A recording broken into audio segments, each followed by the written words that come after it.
Hello guys, good day. This is me again, JR, and welcome to another video for Ragnarok Origin, and welcome to Plays by K. So right now, I will be showing off my Magnus build.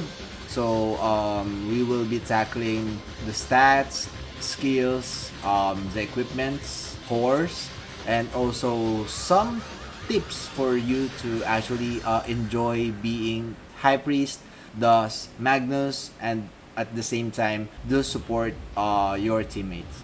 So without further ado, let's get started. So now my character, I am actually on my Magnus preset. So for my Magnus preset, my casting time is around 1 second with Suffragium. So that's with the help of my current core. But if I actually have able to kill an enemy because of the core that I have, it will be lessened to 0.6 seconds. So 1 second is okay, but 0.6 seconds is actually better. So let's start with my stats. So for my intelligence, I put it on 85, of course. Higher int, higher magic attack, higher magic damage. What I have here for my dex is around 61, so it's mostly a balance of intelligence plus dex. Not totally balanced, but because we actually have a core that lessens the cooldown or the casting time of our Magnus Exorcismus. So this is my status. So I have 3 presets here: int, vit, the ag is str for the battle priest, and the Magnus. So the int vit, I have already tackled that before for the first video that I provided, the High Priest full support guide. So yeah, let's go to the skills. So for the skills, on the first job, make sure to put Holy Light at level 5 because you will be needing this on your trans second job skills. So next would be Max Blessing, Max Agility, Max Heal, level 5 Angelus, and level 5 Kyrie. So at this time, I did not put any stat on Teleport. So it's up to you. So the prio skill that we need to have for this build is the Holy Light. Next would be for the second job. So for my second job skills, I actually prioritize Sanctuary. So Sanctuary, for this early stage, it is actually very helpful. So aside from doing or dealing damage, you can actually heal your allies. So next would be level 5 Turn Undead as a prerequisite of Magnus Exorcismus, which we put at level 10. Next would be Safety Wall at level 9. So there is a reason why this is actually level 9. So next would be Recovery. Recovery not on level 3 is actually not that good. So at level 2, it will just remove the curse status, blind, and silent status. But of course, most of the time there are actually paralyzed, stone curse, and frozen status. So that's actually one of the most important debuff for a character. So recovery can help you with that. So max recovery, I don't put anything on Aspertia because I don't need that. So why do I have Gloria here? So again, just like what I have mentioned last time, one of the static gym, we keep on doing MVPs and dungeons together. We did speed run just earlier. So we tried the Drake speed run. So yeah, of course, if I did not put Gloria, you will say, oh, wala ka na namang Gloria, JR. Yeah, so there you go. I have Gloria, but this is not recommended. Look at my skill points, 41 over 40, so it should be 40 over 40 without the Gloria. So don't put Gloria, okay? So next would be the trans second job. So your prior for this skill tree is Assumption at level 5 just to unlock Suffragium. So Suffragium, one of the best skill of priest, especially for Magnus priest. So it provide 45% less casting time for that will actually last for 10 seconds, and it will be consumed once a skill was used. That's not just a skill, it's more of a casting skill. So healing will not remove Suffragium, Kyrie will not remove Suffragium, so it should be a casting skill. Okay, So next that you need to maximize is Judgment. So Judgment, or this is actually called Judex for Korea veterans player. So it is called Judex. Here it's called Judgment. So praise for the holy light to cleanse your enemy, dealing 700% holy damage to holy magic damage to your chosen target and up to 10 nearby monsters. So aside from using this for MR, this is actually very useful when it comes to dealing DPS for MVPs. So for MVPs, normally if you do Magnus build, you should be dealing damage as much as possible. Because using Sanctuary for MVP, it will require the Sanctuary core for you to enhance the heal of your Sanctuary. So I would recommend doing much damage as possible. So next skill would be the Holy Ward. So Holy Ward is actually very helpful for Magnus build as well, because of course we are dealing holy damage. So this skill increases your holy damage by 10%. That's for level 5 only. So if you put that on level 10 or max level, it will add 20% more holy damage. So again, let us now do the Ampao. Let me give me some diamond. Yeah, very good. Yeah, so let's check the equipments that I have. My equipments actually is not for ME. Yeah, I know it is for full support, but normally if I do the hybrid type for Magnus, I always do this kind of set. So let's switch to ME. Okay, not available in combat. Hey, you Squidjet, stop attacking. Okay. For my equipments, I have switched to my Magnus build equipment. The only thing that is not for Magnus here is actually the immune shield. So you can replace this crafting the Exorcism Bible, which actually provide 6 intelligence for level 70. Then damage against monsters 5%. Then for every +2 refine, there is an additional damage of 1% to undead monsters. As a Magnus Priest, this is actually one of the important equipments that you should have. Next would be my equipments. So first, of course, one of the most important equipments, of course, is the Holy Stick.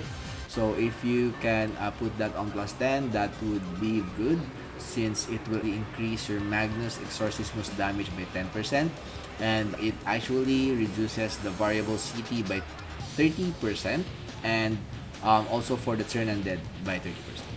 So next, my cards. So for your cards here, you can actually use as much as possible, racial cards. So the damage should be calculated by size, race, then element.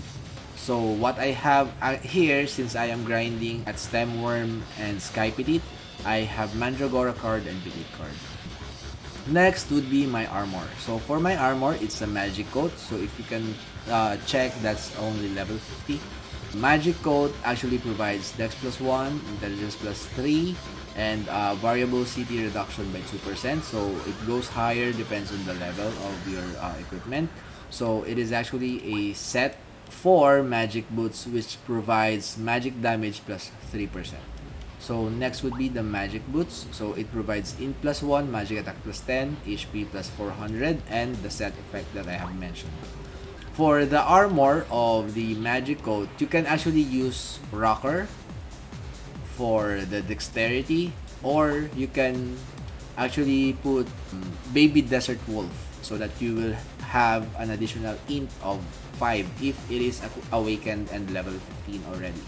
So for your boots, you can actually use Verit or maybe Egira or Sohi just for SP regen if you're grinding. For your cloak, hood is the best equipment for you.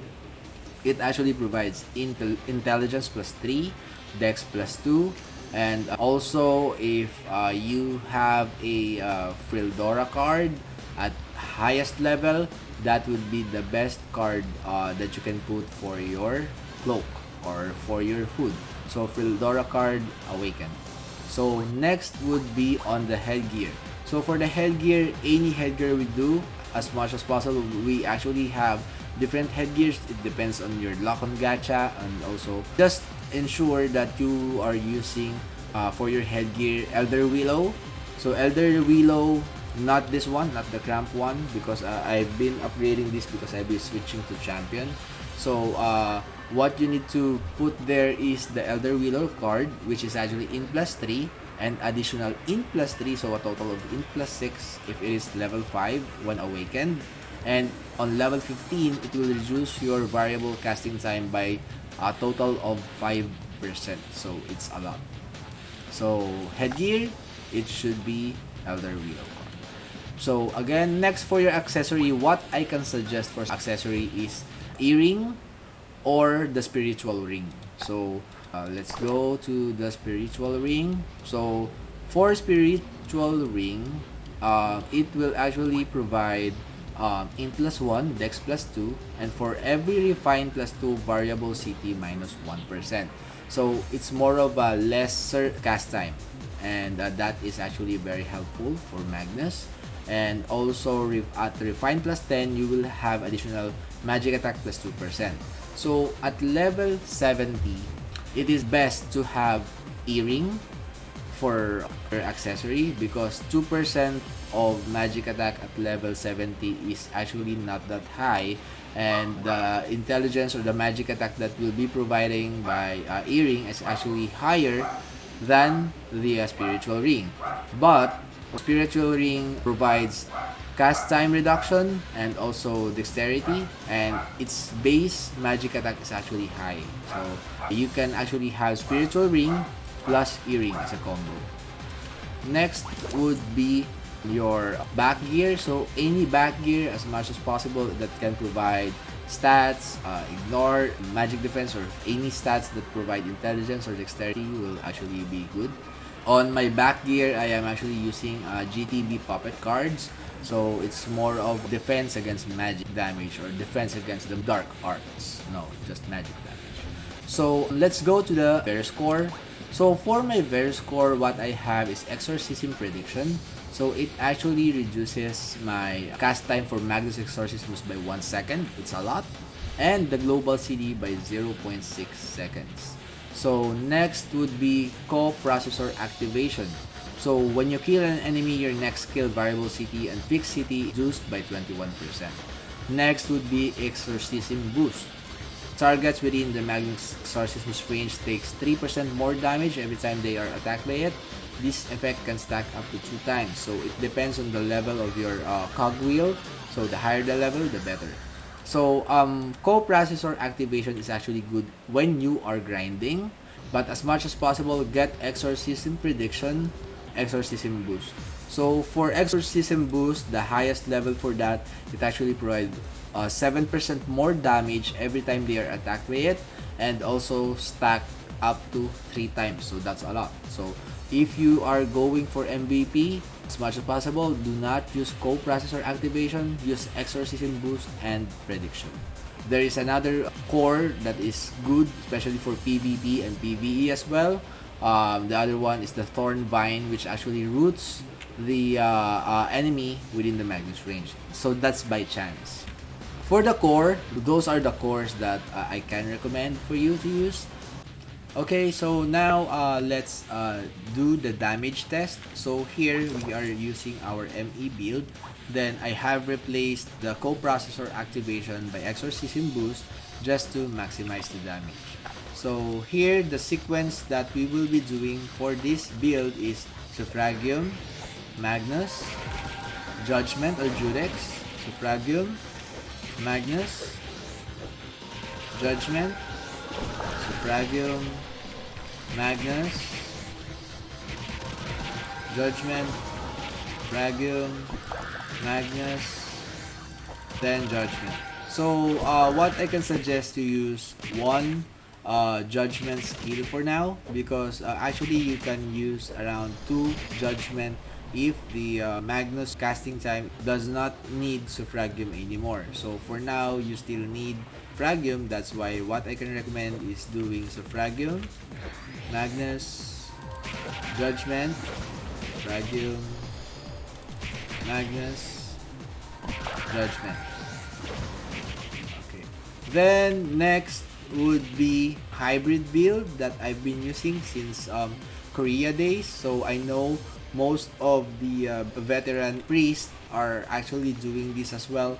So if you can notice on my hotkeys, I am using YGG, Panacea, and the two weapon that I have for priest. So for my hybrid build, I am actually wearing support equipments. Then for my core, I am using exorcism prediction. Remove this, replace this with where is Radiant Boost? There, Radiant Boost. So this is my course if I'm doing the hybrid build. So again, for hybrid, this is very useful if you are doing endless tower runs, dungeon runs, and doing MVP hunts that you think your Magnus Exorcismus damage can actually help you a lot, especially for undead MVPs like Osiris, Drake, Dark Lord, and other MVPs that are undead and demon. So for this build, the sequence that we will be doing is Suffragium, do some Magnus, switch back to Dea. Of course, you are on auto, so if your ally is being hit, you will be automatically casting heal for them. After healing, it's up to you if you need Sanctuary. Since you have Radiant Boost Core, it will actually boost your Sanctuary healing effectiveness as well. So go back to your Holistic, do Suffragium, do Magnus, while on CD, do Sanctuary or switch back to Dea, heal your allies, back to Holistic, Suffragium, Magnus Exorcismus. So the idea here is you can actually do damage while supporting your teammates. So this kind of build is actually again very useful when you are on dungeons and endless tower, and sometimes on MVP as well. So if you can master this kind of build, it will actually level up your full support capability. So I think for this kind of guide, I know that you get my point when it comes to this kind of build. You can actually carry your friends on ET runs by using this build because you will be healing them, you will be supporting them while dealing tons of damage possible by Magnus Poison. So the key is to have these hotkeys be used. Put your two weapons there, go to your core, put Exorcism Prediction, one of the most important for hybrid build, and Radiant Boost. So yeah, I think that's all, and hopefully you've learned something today. And don't worry, if I switch to champion, my wife actually is using priest as well. So shout out to JM, our friend since Korea days. He is actually the owner of Isai.